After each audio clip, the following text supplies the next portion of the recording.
अस्सलाम dear students, exercise number 7.3 और इसका क्वेश्चन नंबर 1।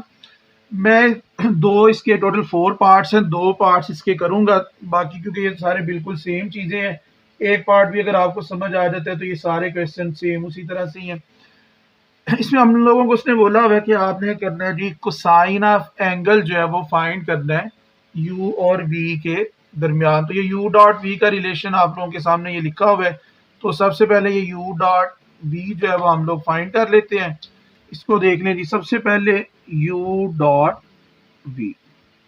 सबसे पहले वेक्टर u लिख लेते हैं। वेक्टर u क्या है मेरे पास 3i प्लस जे माइनस के आ गया डॉट 2i माइनस जे प्लस के। ये इंट्रोडक्शन की एक वीडियो सेपरेटली बना के उसमें ये सारी चीज़ें ये समझाई हुई हैं कि किस तरह से डॉट प्रोडक्ट कैलकुलेट किया जाता है। तो आप वो वीडियो से भी हेल्प ले सकते हैं। उस वीडियो का लिंक मैं आपको डिस्क्रिप्शन में, इस वीडियो की डिस्क्रिप्शन में डाल दूंगा। अब यहाँ पे देखिए, डॉट प्रोडक्ट लेने का तरीकाकार ये होता है कि आपने सिंपली क्या करना होता है, जो आई का कॉफिशिएंट है उसने आई के कॉफिशिएंट के साथ मल्टीप्लाई होना होता है, जे के कॉफिशिएंट ने जे के कॉफिशिएंट के साथ और के कॉफिशिएंट ने के वाले कॉफिशिएंट के साथ।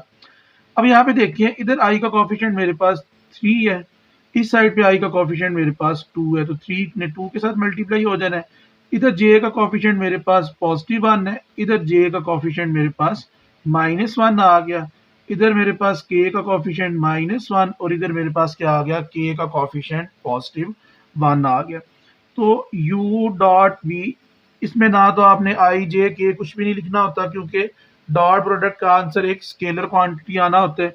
तो देखिए ये बनता है मेरे पास 6, 1 -1 से मल्टीप्लाई हुआ -1 आ गया। तो u डॉट v किसके इक्वल आ गया, मेरे पास 4 के इक्वल आ गया। दूसरी चीज आपको क्या चाहिए होती है, आपको इन्हीं दोनों वेक्टर्स की मैग्नीट्यूड भी चाहिए होती है, वेक्टर u और वेक्टर v की। तो सबसे पहले वेक्टर u की मैग्नीट्यूड निकाल लेते हैं। मैग्नीट्यूड लेना का तरीका आपको पता है कि आपको पता है जो i का कॉफिशिएंट होता है प्लस j का कॉफिशिएंट प्लस k का कॉफिशिएंट, तो सिंपली इनकी मैग्नीट्यूड्स ले लेंगे। तो देखिए i का कॉफिशिएंट 3 है तो 3 का स्क्वायर, j का कॉफिशिएंट 1 है तो 1 का स्क्वायर, k का कॉफिशिएंट -1 है तो -1 का स्क्वायर। अगर कोई कॉफिशिएंट नेगेटिव हो तो वो नेगेटिव भी आपका स्क्वायर के अंदर ही लिखा जाता है। और देखिए 3 का स्क्वायर लेंगे, वो मेरे पास 9 + 1 + 1। तो u की जो मैग्नीट्यूड है वो आपके पास क्या निकल आई जी, √11 आ गई।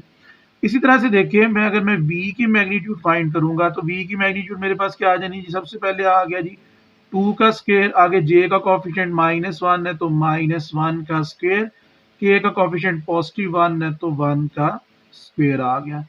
ये मेरे पास क्या आ गया जी, 4 + 1 + 1 और इसकी वैल्यू मेरे पास क्या निकल आई जी, √6 निकल आई। u डॉट v भी निकल आया, u और v दोनों की मैग्नीट्यूड्स भी फाइंड हो गई। अब देखते हैं जी इसको किस तरह से लिखा जाना है। कोसाइन एंगल किसके इक्वल है जी, u dot v divided by u magnitude into v magnitude.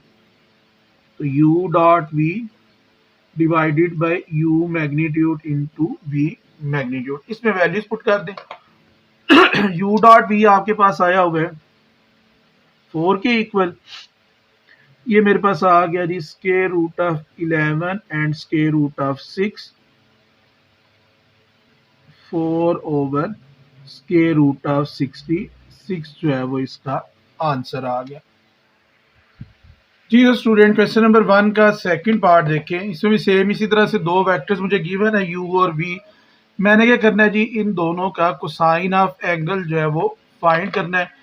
तो same to same first part की तरह u डॉट v निकालेंगे, इन दोनों की मैग्नीट्यूड्स फाइंड आउट करनी है और ये रिलेशन में पुट कर देंगे। देखें u डॉट v जो है वो सबसे पहले हम लोग कैलकुलेट कर लेंगे। वेक्टर u मेरे पास क्या है जी, i -3j + 4k आ गया। वेक्टर v है जी 4i -j + 3k आ गया जी। स्टूडेंट्स, डॉट प्रोडक्ट लेते हुए आपको क्या बात समझाई थी कि आई वाले कॉफिशिएंट को आपने आई वाले कॉफिशिएंट के साथ मल्टीप्लाई कर देना है, जे वाले कॉफिशिएंट को जे वाले कॉफिशिएंट के साथ और के वाले कॉफिशिएंट को के वाले कॉफिशिएंट के साथ। अब यहाँ पे देखिए आई का कॉफिशिएंट मेरे पास 1 है, इधर मेरे पास आई का कॉफिशिएंट 4 है। इधर मेरे पास j का कॉफिशिएंट -3, इधर मेरे पास j का कॉफिशिएंट -1, इधर k का कॉफिशिएंट 4, इधर k का कॉफिशिएंट मेरे पास क्या आ गया, 3 आ गया। 1 को 4 से मल्टीप्लाई किया 4, -3 -1 के साथ मल्टीप्लाई हुआ +3, और ये मेरे पास क्या आ गया जी, +12 आ गया। इसका आंसर जो है मेरे पास किसके इक्वल आ गया जी, 19 के इक्वल आ गया। अब u और v इन दोनों की मैग्नीट्यूड्स फाइंड कर लेते हैं। तो देखिए स्टूडेंट्स, वेक्टर u की मैग्नीट्यूड मेरे पास क्या आ जाएगी जी, i का स्क्वायर, i के कोफिशिएंट का स्क्वायर प्लस j के कोफिशिएंट का स्क्वायर प्लस k के कोफिशिएंट का स्क्वायर आ गया। तो ये 1 + 9 + 16, तो ये आपके पास बन जाएगा जी √26 आ जाएगा। इसी तरह से देखिए जब मैं v की मैग्नीट्यूड फाइंड करूंगा तो मेरे पास क्या आ जाएगा जी, 4 का स्क्वायर -1 का स्क्वायर प्लस 3 का स्क्वायर आ गया। तो ये क्या आ जाएगा जी, 16 + 1 + 9, तो इसकी वैल्यू भी क्या आ गई जी, √26 जो है वो इसकी वैल्यू भी आ गई। अब देखिए ये रिलेशन मेरे पास कोसाइन ऑफ एंगल का गिवन है कि जी कॉज ऑफ थीटा किसके इक्वल होता है जी, u.v divided by u magnitude into v magnitude.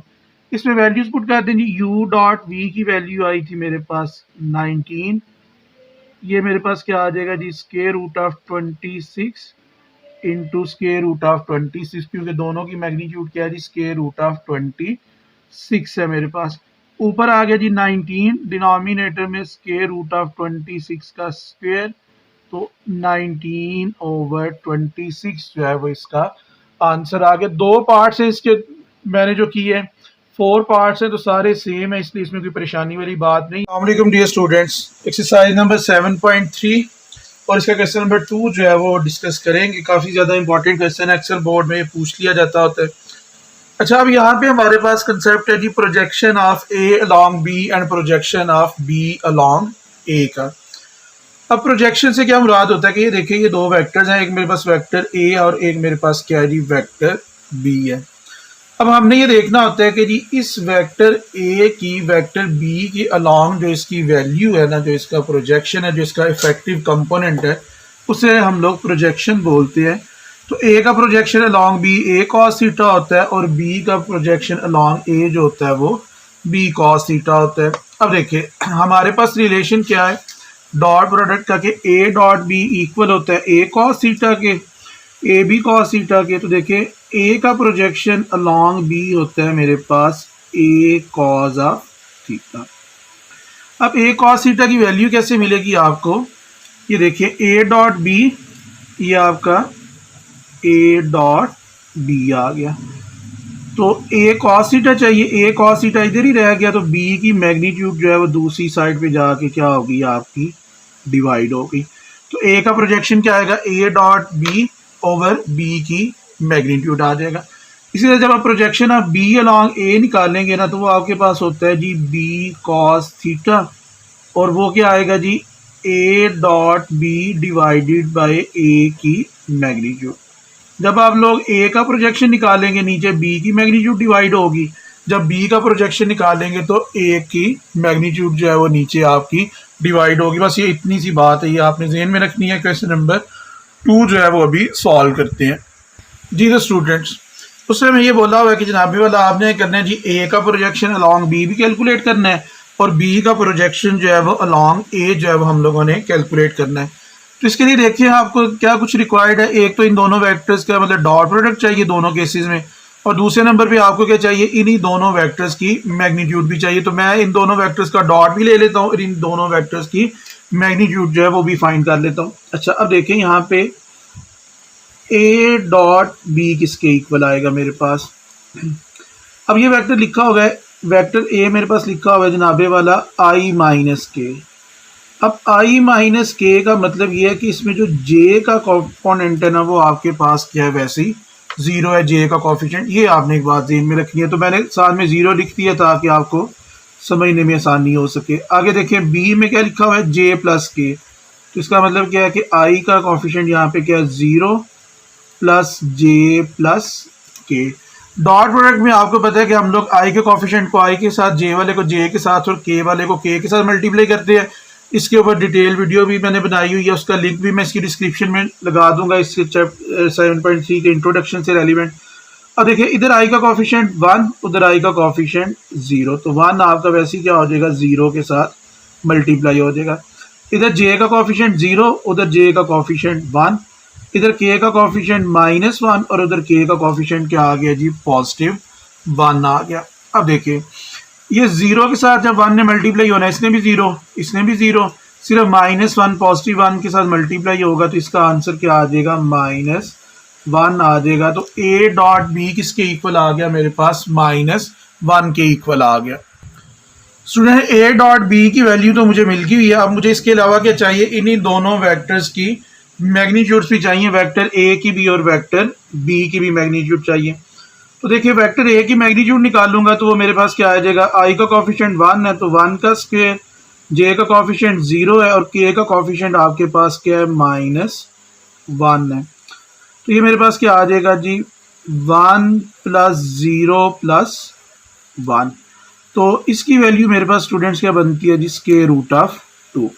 इसी तरह से देखिए अगर मैं वेक्टर बी की मैग्नीट्यूड फाइंड करता हूं तो वो क्या आ जाएगी मेरे पास जी 0 का स्क्वायर +1 का स्क्वायर +1 का स्क्वायर आ गया। तो ये भी क्या बनता है जी 1 + 1, इसकी वैल्यू भी क्या आ गई मेरे पास √2 आ गई। ठीक है जी। और देखिए मैंने इनके प्रोजेक्शन फाइंड करने जी, projection of B along A and projection of B along A. तो projection of A along B वो किसके इक्वल है जी A dot B divided by B की मैग्नीट्यूड। जब आप ए का प्रोजेक्शन निकालते हैं तो डिनोमिनेटर में आपके पास क्या आता है बी का मैग्नीट्यूड आ जाता है। तो देखिए ए डॉट बी की वैल्यू आपके पास क्या आई थी जी -1, बी का प्रोजेक्शन क्या आया था जी √2।